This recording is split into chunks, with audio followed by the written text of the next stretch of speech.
Michael Donovan guided his weather-beaten Ford F-150 through the ornate iron gates of Pine Ridge Estates, a community he hadn't set foot in for 15 years. His calloused hands tightened on the steering wheel as he passed the gleaming stone sign he personally designed when he was the hotshot developer behind Colorado's most prestigious mountain community. Back then, his name had adorned business cards with Donovan Development, embossed in gold lettering. Now, at 57, divorce and a market crash had humbled him. Life had come full circle as he pulled up to Townhome 47B, one of the smallest units in the community, purchased with what remained of his savings. The late afternoon sun cast long shadows across the manicured lawns as Michael parked in space 47B and surveyed his new kingdom, 1,200 square feet instead of his former 6,000 square foot mansion that once crowned the community's highest ridge. He smiled wryly at the irony. No one here would remember him. The development company had sold to a management firm years ago, and he'd insisted his name be removed from the community center plaque after the bankruptcy. He preferred it this way, anonymous, peaceful, close to his daughter Ellie's growing family. As he unloaded boxes from his truck, Michael noticed several residents watching him curiously from behind designer curtains. A distinguished-looking older gentleman watering immaculate roses nodded in his direction. "Welcome to Pine Ridge," he called. "You picked a good spot. Those end units catch the best mountain sunsets." Michael thanked him with a wave, not mentioning he'd oriented every building specifically to maximize the sunset views. Some things were better left unsaid. He was just another resident now, and that's exactly how he wanted it. 3 days after moving in, Michael returned from the local hardware store with supplies to fix a cabinet hinge. As he pulled into his assigned parking space, he noticed a woman standing beside it with a demeanor that screamed authority.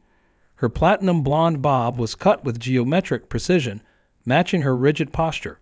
She wore yoga pants that had clearly never seen a yoga studio, paired with a cashmere sweater despite the warm spring day. Before Michael could even kill the engine, she rapped sharply on his window with manicured nails, painted the exact shade of the community's burgundy logo. He lowered the window, offering a friendly smile that wasn't returned. "Excuse me," she said, her voice dripping with practiced condescension. "You seem confused about the parking regulations at Pine Ridge Estates." She thrust a clipboard toward him. "I'm Patricia Wilkins, HOA Board Secretary and head of the Compliance Committee." Michael glanced at her clipboard, noticing handwritten annotations on what appeared to be a printout of parking guidelines. "Nice to meet you, Patricia. I'm Michael, new owner of 47B. This is my assigned spot, according to my deed." Patricia's smile tightened. "Perhaps in the technical sense, but you clearly haven't been briefed on our supplementary guidelines." She tapped a highlighted section. "Premium corner parking spaces like this one are reserved for residents who've been here minimum 5 years. New residents park in the auxiliary lot until they've been properly vetted by the welcoming committee." She pointed toward a distant parking area near the community dumpsters. Michael recognized this tactic immediately. He'd dealt with power-hungry HOA board members in every community he'd ever built. The regulations she referenced weren't in any official documents. "I don't believe that's enforceable under Colorado property law," he said lightly. "The deed assigns this spot specifically to Unit 47B. Patricia's eyes narrowed dangerously. "Perhaps you don't understand how things work here. We take community standards very seriously at Pine Ridge." She pulled out her phone. "I'll need to document this violation. Your license plate and vehicle description will be noted in your permanent resident file." As she photographed his truck, Michael silently retrieved his grocery bags, watching as she rapidly texted someone while shooting glances his way. He'd avoided confrontation his entire professional life. It was bad for business, but something told him this was just the opening salvo in Patricia's campaign. He'd need to tread carefully. Over the next week, Patricia Wilkins proved herself a formidable opponent in what had become a cold war over Michael's parking space. Each morning, he found a new notice tucked under his windshield wiper, each printed on increasingly official-looking letterhead. Parking violation number 1, then number 2, advancing to final warning by Friday. On Saturday, he discovered a glossy flyer on every door in his building detailing parking enforcement updates, with veiled references to recent violations undermining community standards. At the community mailboxes, Patricia had assembled what Michael privately dubbed her compliance posse, 3 women and 1 man who immediately fell silent when he approached. "That's him," Patricia stage whispered as Michael collected his mail. "The one devaluing our properties with that eyesore of a truck. He's renting 47B. "Actually, I own it," Michael corrected pleasantly, extending his hand to the group. "Michael Donovan. Nice to meet you all." The tallest woman in the group, late 60s with a tennis visor permanently affixed to her silver hair, looked him over critically. "Diane Holloway, treasurer. You know, we have standards about commercial vehicles. That truck is my personal vehicle," Michael finished. "Not commercial. Just well-loved." "Well, the Aesthetic Standards Committee will need to review it," Patricia interjected. "We've had issues with people running businesses from their homes, using their parking spaces as commercial storage." As Michael walked away, he overheard Patricia muttering about background checks and property values. That evening, curious about how far Patricia's influence extended, Michael attended a community happy hour at the clubhouse. He discovered many residents were perfectly friendly, particularly the older residents who had lived there during construction. Patricia's faction, however, dominated the conversation at every turn, speaking authoritatively about bylaws and regulations that, as the original author of those documents, Michael knew were either misinterpreted or completely fabricated. Later that night, Michael pulled out his old files from storage boxes. Among architectural drawings and site plans, he found the original HOA bylaws he'd crafted with his attorney. As suspected, many of Patricia's rules were nowhere to be found. More troublingly, he noticed the current board had implemented special assessments that primarily funded improvements to the north section, where, coincidentally, all board members lived. Michael began documenting everything, photographing the notices on his windshield, recording conversations when legal, and researching current Colorado HOA law. He wasn't looking for a fight, but he had built this community with a vision of fairness and community spirit. What Patricia had created was the opposite, a fiefdom where arbitrary rules reinforced a social hierarchy with her at its peak. The following Tuesday, he returned home to find an official-looking boot clamped to his truck's wheel with a notice demanding a $250 unauthorized parking remediation fee. This was no longer just irritating. It was illegal. As he examined the boot, he noticed it wasn't a professional device but a cheap replica that could damage his vehicle if removed incorrectly. When he called the number on the notice, Patricia answered, her voice smug as she explained the emergency measures the board had implemented. Game on, Michael thought, carefully removing the fraudulent boot without damaging it. It was time to attend his first HOA meeting. The Pine Ridge Estates Community Center buzzed with unusual energy as residents filed in for the monthly HOA meeting. Michael arrived early, selecting a seat in the back corner where he could observe without drawing attention. He recognized the original building's bones beneath the recent renovations. The vaulted ceilings he'd insisted on despite the cost overruns, the stone fireplace that had required a special quarry order. The room gradually filled, and Michael noted the clear social geography. Patricia's allies clustered near the front in a phalanx of coordinated business casual attire, while other residents scattered in the remaining seats, many looking resigned before the meeting even began. Patricia bustled around importantly, arranging papers and whispering to board members seated at the front table. She wore a burgundy blazer perfectly matched to the community logo, with a gold name badge nearly twice the size of other board members. The board president, a tired-looking man named Warren, whose slumped shoulders suggested someone long beaten into submission, called the meeting to order with significantly less enthusiasm than Patricia showed while reading the minutes. The usual HOA business proceeded: landscape contract renewal, discussion of pool maintenance costs, debate over holiday decoration guidelines. Michael took careful notes, particularly on financial matters, discovering several concerning discrepancies between reported expenses and what he knew certain services should cost. Finally, Patricia practically leaped to her feet when the agenda reached new business. As Compliance Committee Chair, I must address an urgent situation developing in the East Townhomes, she began, pulling up a PowerPoint slide showing Michael's truck, with his license plate barely blurred out. We have a resident blatantly disregarding our parking standards, a situation that requires immediate action. Several slides followed, documenting the escalating situation, with time-stamped photos of Michael's truck, diagrams of parking zones, and charts showing supposed property value impacts of non-compliant vehicles. The presentation concluded with a proposed emergency bylaw amendment giving the board authority to reassign parking spaces based on community contribution and residency longevity.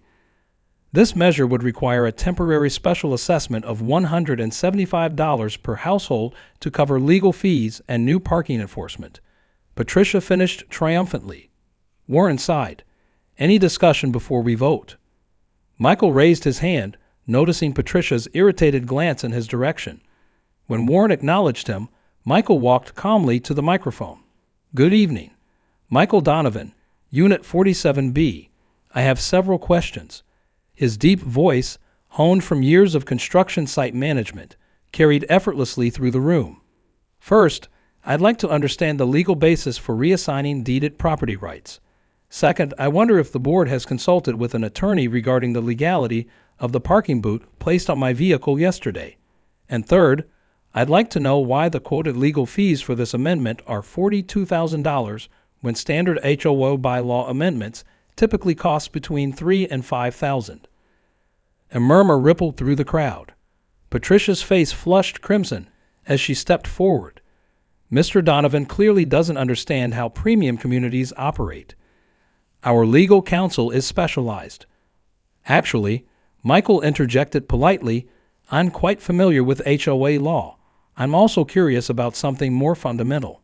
Has anyone consulted the original community plans regarding parking assignments? The board exchanged glances. Warren cleared his throat. Those documents are not currently accessible. The management company transition resulted in some record-keeping challenges. Michael nodded sympathetically. That's unfortunate, as they would clearly show that parking spaces were intentionally deeded to specific units to prevent exactly this type of inequitable treatment. He reached into his messenger bag and pulled out his tablet.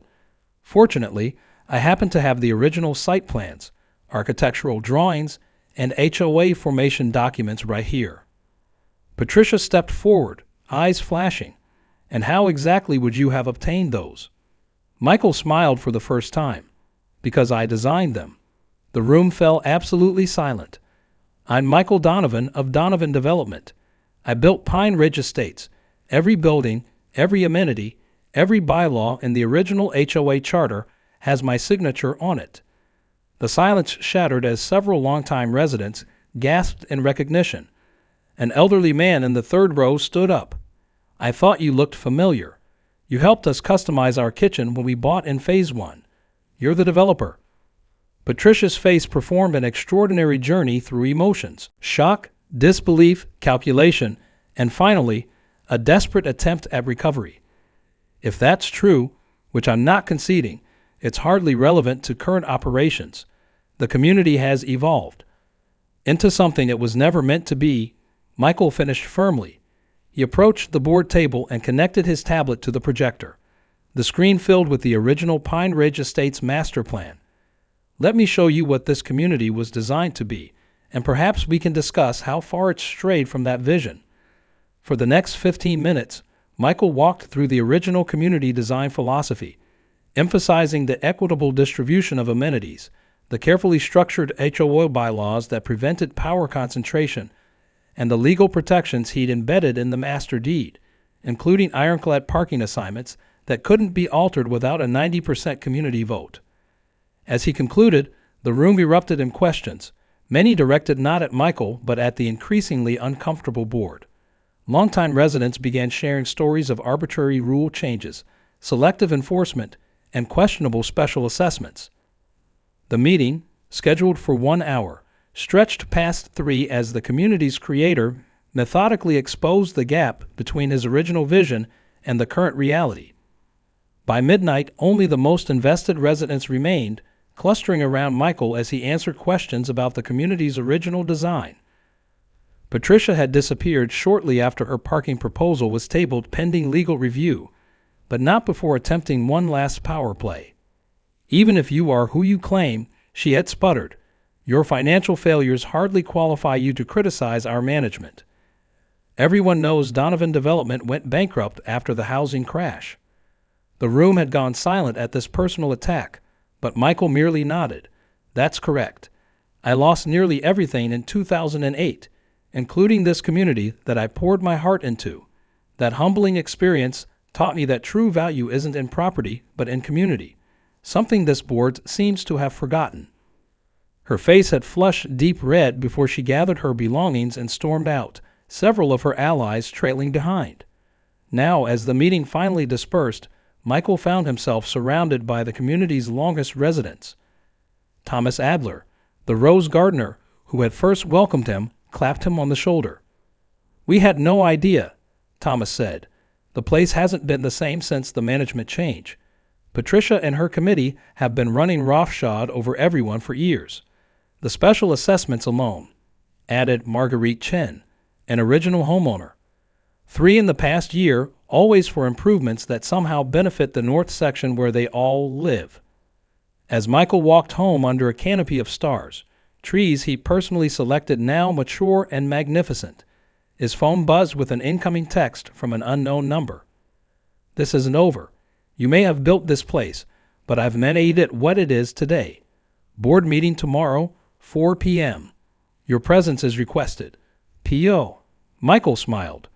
Patricia clearly didn't understand she'd already lost. The community had awakened. The following afternoon, Michael arrived at the board's emergency session to find not just the 5 board members, but nearly 30 residents who had spread word of the meeting through the community's online forum. Patricia sat stiffly at the center of the board table, a thick binder of documents before her. "Mr. Donovan," Warren began nervously, "we've called this meeting to clarify certain matters regarding community governance." Patricia interrupted, her voice brittle but controlled. "After reviewing available records, we acknowledge your historical connection to Pine Ridge Estates. However, your absence for 15 years while we've maintained and improved this community gives you no special authority here." She pushed a document across the table. "We've prepared this statement for your signature, confirming you'll abide by all current regulations and recognize the board's legitimate authority." Michael didn't touch the paper. Instead, he addressed the residents. "Last night revealed a concerning pattern of governance that doesn't serve this community. Before I respond to this unusual request, I'd like to hear from others.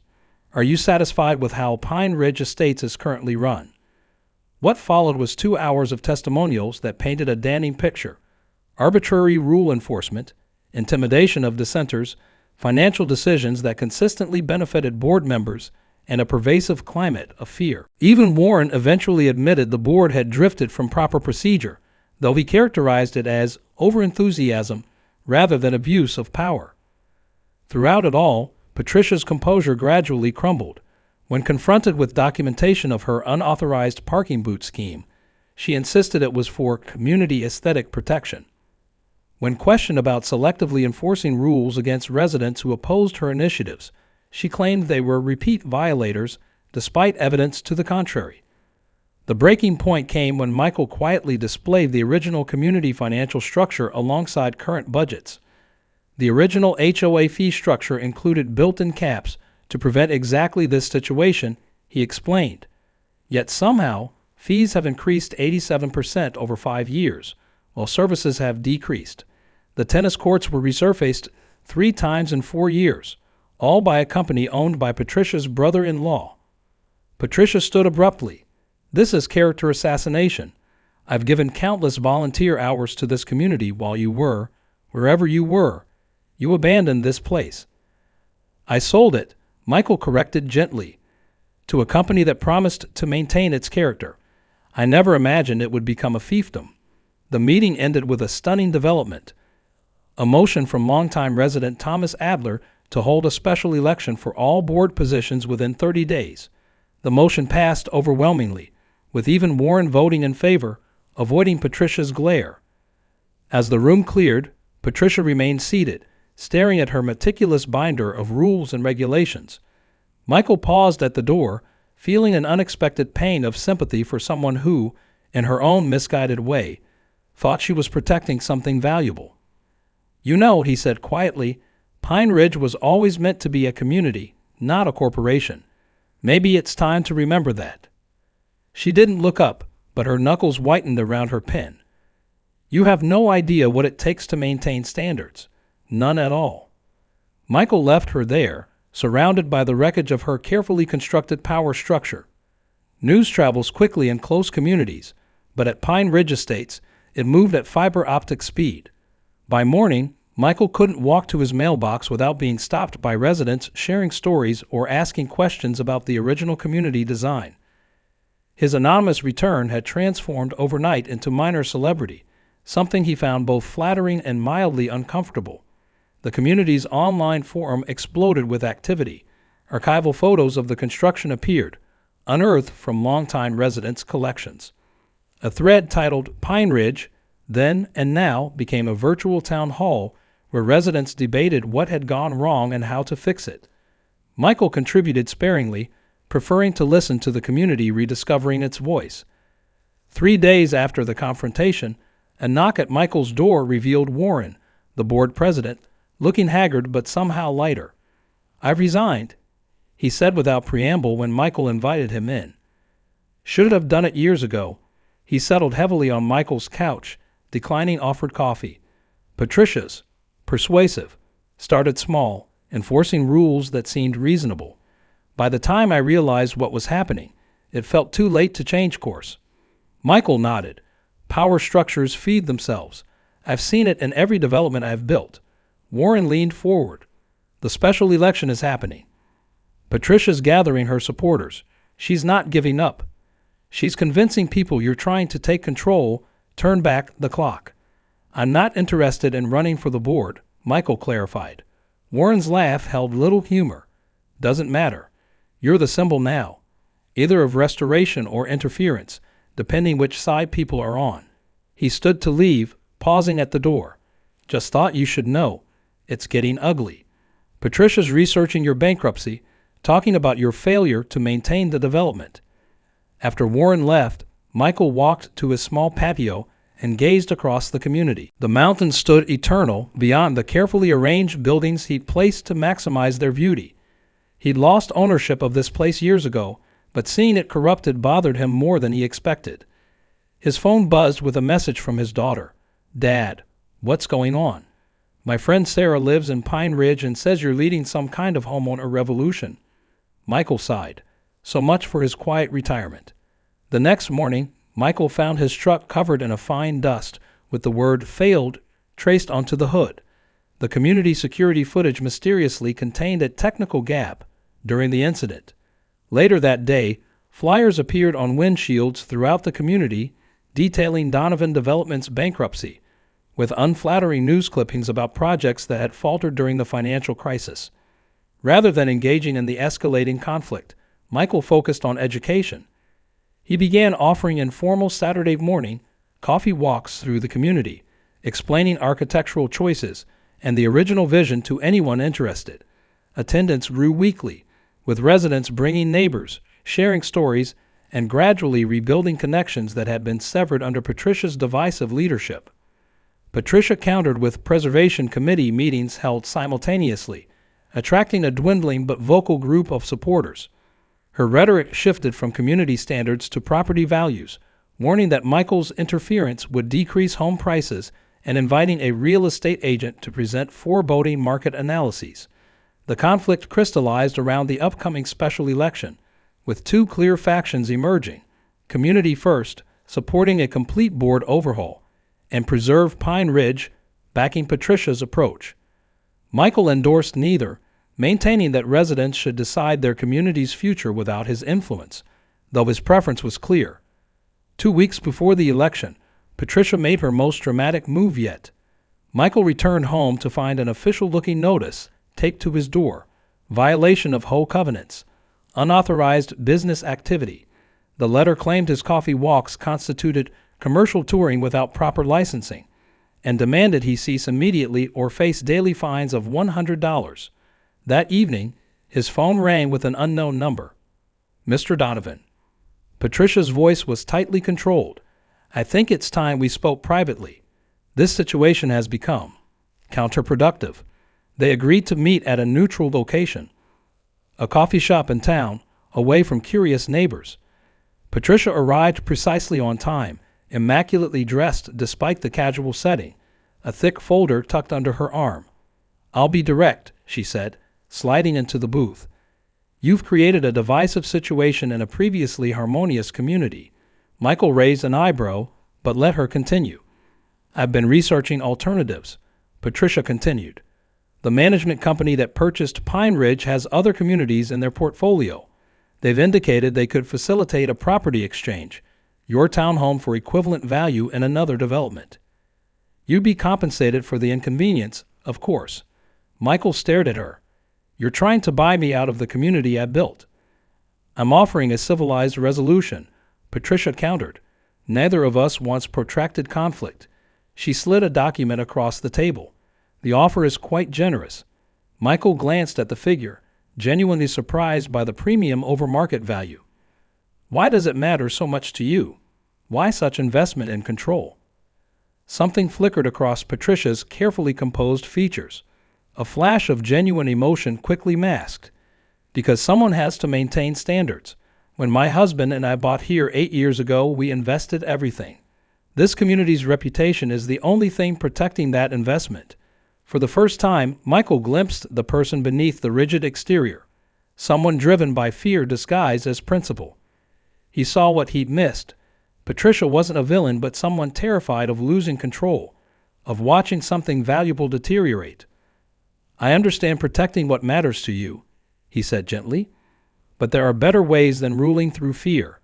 Patricia's eyes hardened.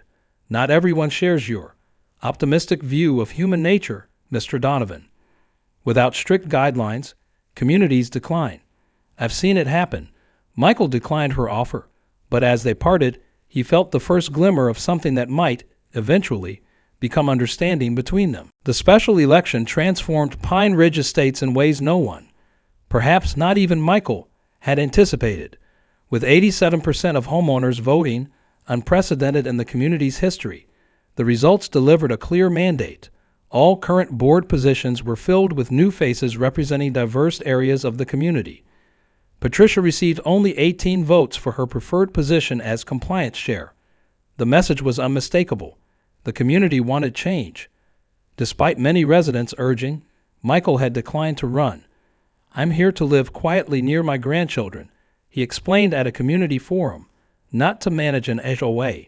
Instead, he offered his expertise in a different capacity, volunteering to chair a newly formed bylaws revision committee tasked with reviewing and updating the governing documents. The work began immediately. Michael secured the community center's conference room each Wednesday evening, spreading original blueprints and documents across the tables as a diverse committee of 9 residents, including both longtime homeowners and newer residents, methodically evaluated every regulation against 3 criteria. Was it legal? Was it necessary? And most importantly, was it fair? Patricia attended the first meeting, sitting silently in the back with arms crossed. By the 3rd session, she began offering occasional comments, her expertise in Colorado HOA law proving surprisingly valuable despite her previous misapplications. By the 5th meeting, she had reluctantly joined the working group on financial transparency, her meticulous nature well suited to creating a more open budget process.